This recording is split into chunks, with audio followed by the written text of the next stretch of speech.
Bonjour et bienvenue chez Brez Motorsport. Dans les vidéos que vous avez l'habitude de voir, il y a de la BM, de la Porsche et un petit peu de tout. Donc après avoir fait de la BM et de la Porsche, un petit peu de tout il est là et un petit peu d'américaine on aime bien. Et surtout quand c'est V8 parce que ça se doit d'être V8 je pense. Si vous avez une autre motorisation comme ça américaine qui vous semble plus noble, on s'en fiche un peu mais moi, l'Amérique, c'est V8. Si un RAM, c'est pas V8, d'ailleurs, je me pose si ça existe autrement que V8, c'est pas bien. Une Corvette, c'est V8.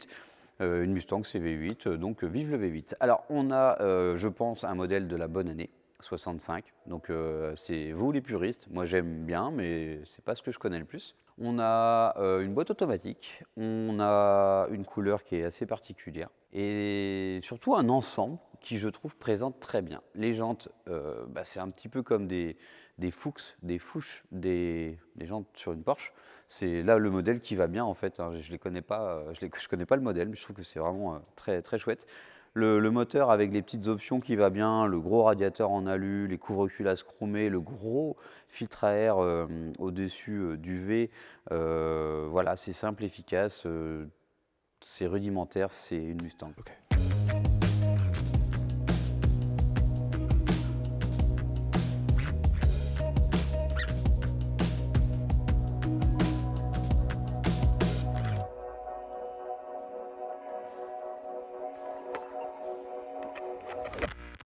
Comme à l'habitude, je vais vous faire participer dans les commentaires, hein, c'est la minute code couleur.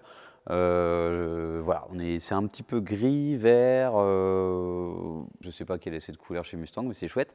Et ça va bien avec l'intérieur qui est un petit peu kiwi. Donc on a aussi l'intérieur des panneaux de porte, tel, j'ai envie de dire, une New Beetle, enfin une coccinelle, les voitures qui sont assez anciennes avec, ou plus récentes, mais avec un look rétro. J'adore ça, de retrouver la couleur intérieure, extérieure à l'intérieur. Mais sinon, voilà, c'est une présentation un petit peu simple. On va rentrer dans les détails plus mécaniques parce qu'elle est là pour changer le volant. C'est pas mécanique du tout, c'est esthétique. Remplacer les amortisseurs. Alors, on va rien faire d'extraordinaire, mais c'est pas d'époque, ça a sûrement été déjà remplacé. Mais alors, 65, on est en 2025. Changer 2 fois les amortisseurs, ça paraît logique. Et ensuite, c'est des petites bêtises comme le lave-phare, enfin le lave-glace, et puis des petites choses comme ça à côté qui ne vous concernent pas forcément. Mais en vrai, j'ai hâte de bricoler un petit peu et d'aller cruiser, en fait. Voilà ce que ça me donne envie de faire.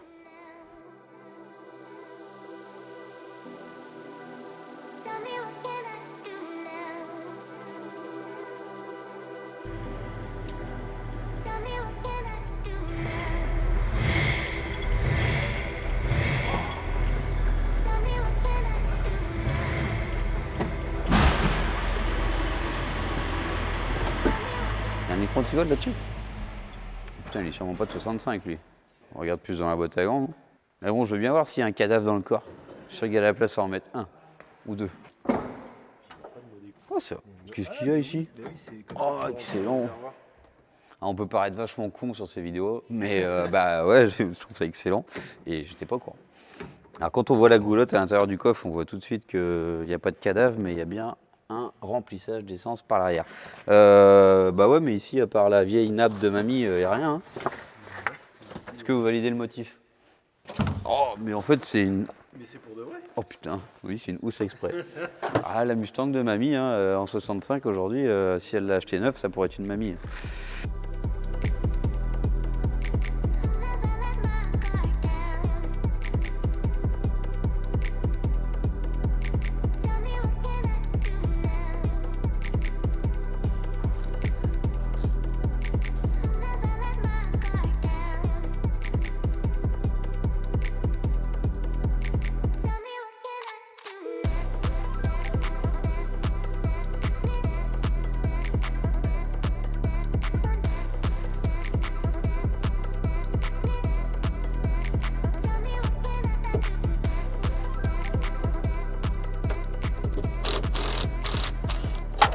Et là, il y a la Harley qui passe tous les jours en son de fond.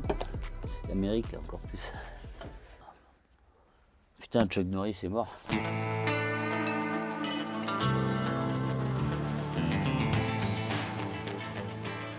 Putain, t'es si vieux que ça? En même temps, c'est Chuck Norris qui a jamais voulu mourir. Ou sa série. C'est pas rouillé, hein, rien. Pourtant, c'est vieille auto. Hein. C'est quand même rapidement fait. Ah, trop mignon ça.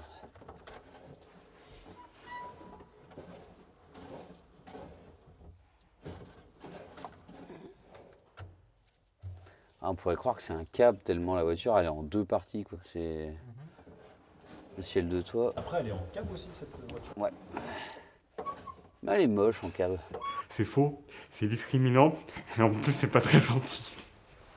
Allez, je regarde ça derrière. Ça là, ça se met sur les crochets d'en haut. Et eux, c'était aux écrous, je crois. Ah mais il picole mon collègue. Vous avez été au bar hier soir. Tu te fous de ma tronche? De quoi? Bah ça va pas. Ah c'est que c'est le haut. Ça se met sur les crochets d'en haut. Putain, excuse-moi. Moi je trouve pas de marque. Je trouve pas de marque. Et c'est vraiment fichu. Par contre c'est made in USA. Hein. Donc ça se trouve c'est depuis hyper longtemps dessus. Que là on a monté du Kayaba. De son nom c'est pas américain. Bon ça reste quand même souple. Hein. Aïe, putain ça c'est dur.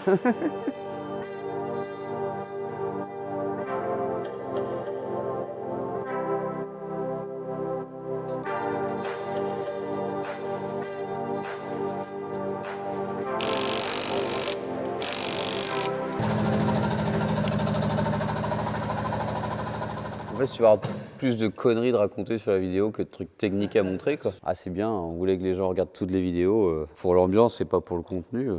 Bah oui, c'est ça ta nouvelle directive. J'ai pas de directive concernant YouTube. J'ai pas de stratégie, moi. C'est pour les gars qui ont pas confiance, les stratégies. C'est du freestyle. Est-ce qu'on peut faire une interlude BM, là j'en peux plus des américaines. Je suis déjà en overdose.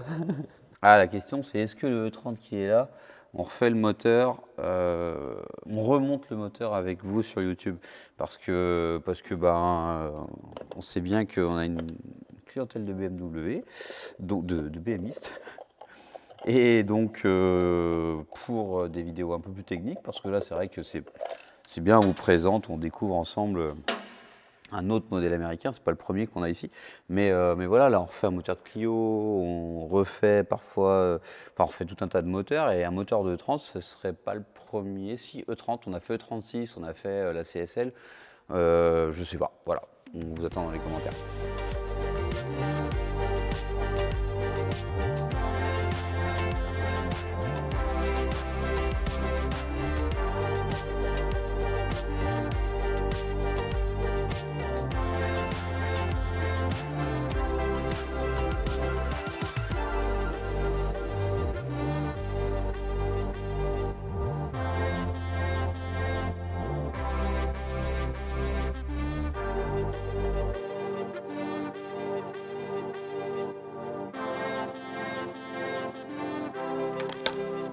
C'est de la glace. C'est ce que tu as à réparer. Ah, il fuit? Non, faut changer la pompe.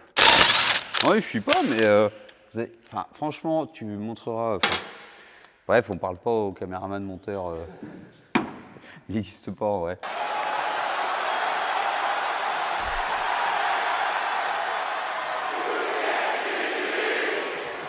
Le camelback qui sert de réservoir de lave-glace, c'est pas mal. Mais je pensais que c'était du tuning, un truc un peu upgrade, machin, mais je crois pas. Hein. Alors j'espère qu'on paraît pas trop bête. Mais alors franchement, c'est quand même une autre culture. Et bien, des voitures bien différentes.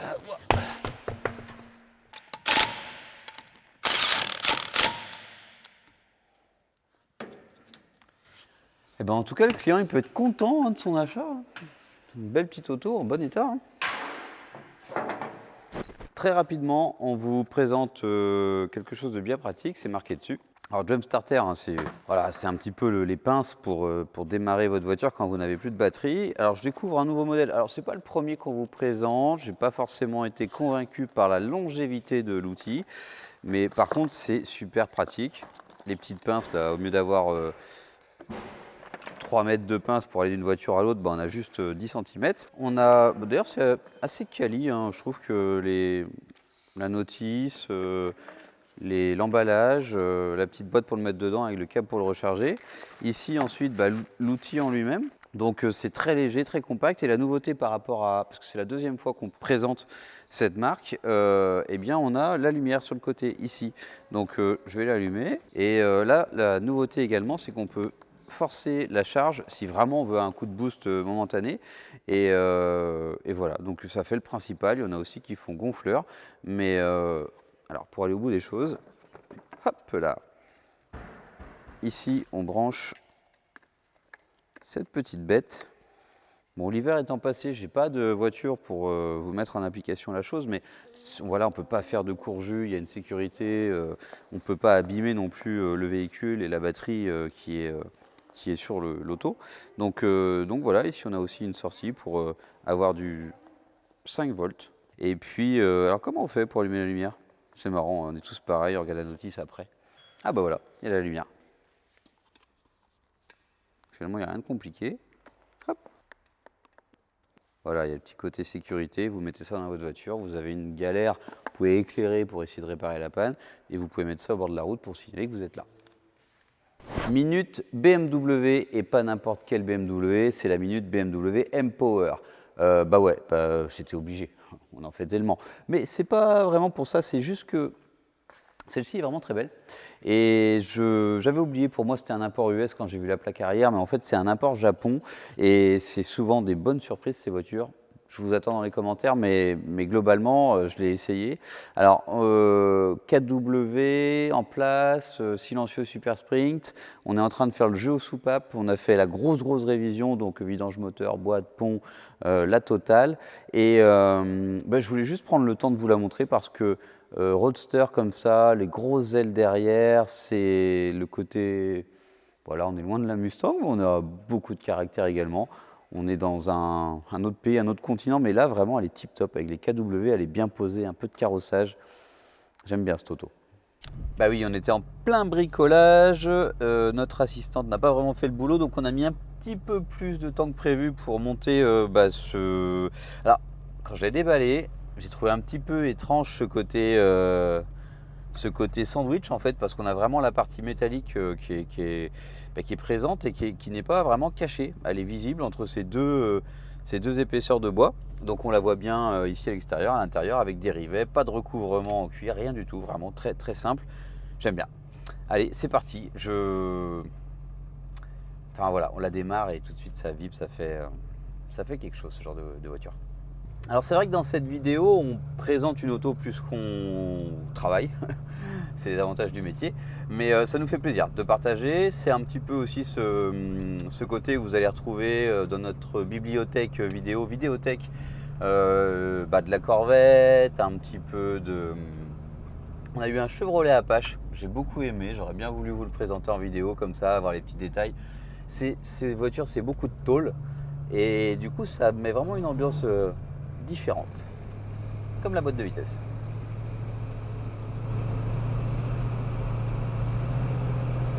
Bah ouais, parce qu'il y a eu les RAM TRX. Je cherchais, alors on n'a pas fait beaucoup de récentes en vidéo, bizarrement, à part la ZR1. Et je cherchais, on a fait une Pontiac Firebird. Ça c'était trop cool. Le volant est énorme, ça donne envie de conduire les jambes écartées, me demandez pas pourquoi. C'est très étrange. Du coup, on a la main posée sur le genou et en fait, on a de plus envie de s'étaler. Donc le canapé, il est là. Et voilà, tout un tas de détails. Je cherche un endroit pour poser mon téléphone. Évidemment, il n'y en a pas. Pour autant, on a une grande console centrale. On sent qu'on est vraiment dans l'esthétisme. Ça fait penser à un vieux meuble, une vieille radio, quelque chose qui est vraiment... voilà, tout est métallique, les boutons sont chromés, tout a traversé, voilà, c'est les époques, les années, et presque tout est là, en bon état, les chromes. Alors on a, pour reparler du travail quand même, on a trouvé une légère faiblesse au niveau d'une barre de direction qui n'était pas serrée du tout. Bah même serrée, c'est... Alors je suis à 60 miles, bah je suis bien. J'ai pas vraiment envie d'aller plus vite, j'ai pas confiance. Et du coup, les suspensions par contre, c'est vrai que je n'ai pas essayé avant, mais alors le propriétaire se plaignait phénomène un peu bizarre. Alors il y a encore la direction sur laquelle on pourrait travailler, mais c'était pas la demande du jour. Par contre, en termes d'amortissement, c'est plutôt cool. Hein. C'est un bateau forcément, mais ça va. Hein. Ça tangue pas trop. On est à fond dans le V8 en ce moment, M5E39, Mustang V8, 318D. Et je me rends compte que tout ce qui est chromé est métallique en fait. Il n'y a rien. C'est pour ça que ça vieillit bien, c'est marrant, tout. Et je pense que le petit revêtement du milieu, c'est sur une planche d'alu ou... Ouais, je pense que c'est de l'alu, enfin en métallique en tout cas. Et sur le côté, ça va être un petit revêtement en cuir ou vinyle, quelque chose comme ça. Donc en fait, ça peut que bien vieillir, il n'y a rien qui... Même la grille de ventile ici, c'est ferraille aussi. Excellent. Alors que dans la SC, la 911 SC, on est en 80, mais bon, c'est une génération qui existe, je sais pas quand est arrivé le plastique, mais il y en a déjà beaucoup. Je cherche à passer les vitesses. J'aimerais bien qu'elle fasse pour moi. Elle a dû le faire. Elle va quand même pas prendre la voie express.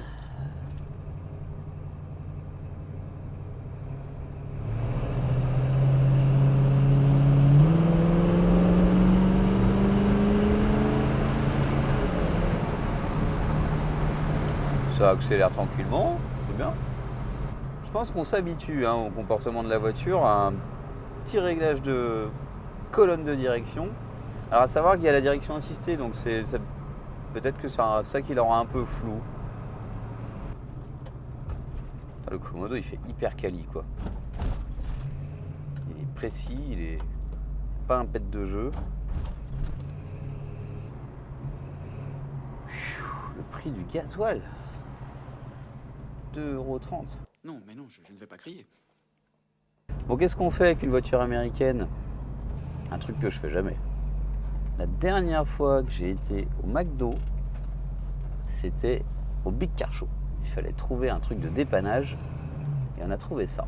Alors comment ça marche? On s'est arrêté là?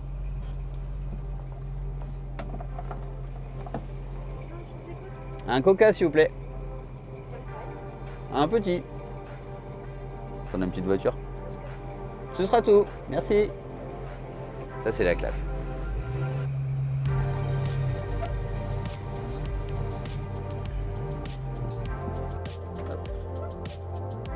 Merci. Merci.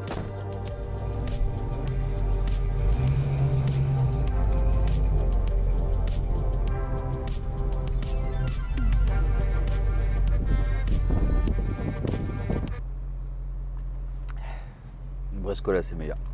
Ça roule quand même bien. Faut pas se presser, mais j'adore les moquettes épaisses. Je trouvais ça hyper ringard. J'ai découvert ça avec les panneaux de porte des Porsche. Et en fait, ça fait hyper quali, ça vieillit bien.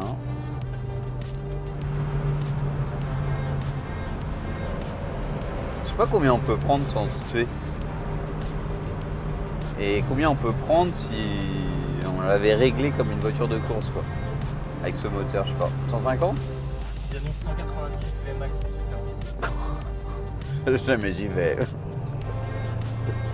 Non, là, je sais pas si c'est parce qu'elle peut plus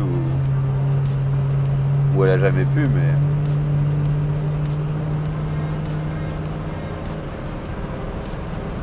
J'aurais l'impression de lui faire des misères.